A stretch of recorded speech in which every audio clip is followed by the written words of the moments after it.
মাননীয় প্রধানমন্ত্রী জনাব তারেক রহমান এই দেশের জনগণকে যে প্রমিস করেছেন শিক্ষা ব্যবস্থা নিয়ে, উনি নিজে যে স্বপ্ন দেখেন, উনি নিজে দেখেন এবং দেশবাসীকে শিখিয়েছেন।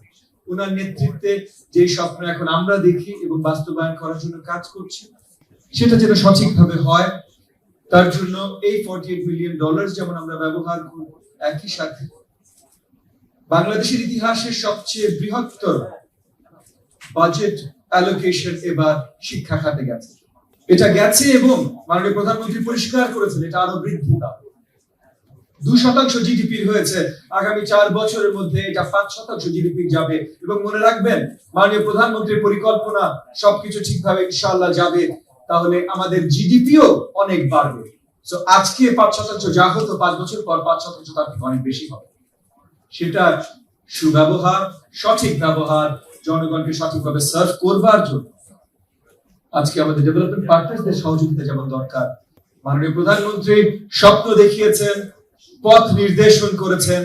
এখন সেই পথে সঠিকভাবে যদি চলতে হয়, সঠিক গোলে যদি পৌঁছাতে হয়, তাহলে এই আমাদের সকলকে একসাথে কাজ করতে হবে।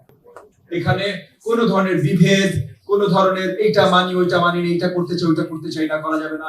শিক্ষকদের ভিতরে যেমন করা যাবে না, অ্যাডমিনিস্ট্রেটরদের ভিতরে যেমন তেমন করা যাবে না।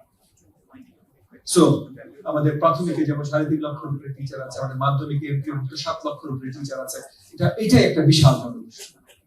তাদের সবাইকে যদি অ্যালাইনমেন্টে কাজ করাতে হয়, উপরে মন্ত্রণালয়, শেড, ডিপি, এখানে আমাদেরকে অ্যালাইন করে কাজ করতে হবে। আজকে আমাদের ডেভেলপমেন্ট পার্টনাররা সহযোগিতা করছেন, 48 মিলিয়ন দিয়েছেন, এরা বিগত দিনে আরো বেশি দিয়েছেন, আগামী দিনগুলোতে হয়তো আরো বেশি দিবেন।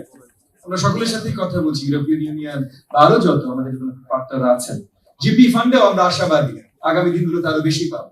এই মাল্টিপ্লাই গ্র্যান্ট গুলো আরো 2 গুণ 3 গুণ মাল্টিপ্লাইড হবে। তারপর আমরা তো নিজেরা সরকারের পক্ষ থেকে মাল্টিপ্লাই করবো, এখানে মাল্টিপ্লাই গ্র্যান্ট। কিন্তু সবচেয়ে গুরুত্বপূর্ণ এই প্রত্যেকটা কাজ যেন আমরা সরলভাবে সঠিকভাবে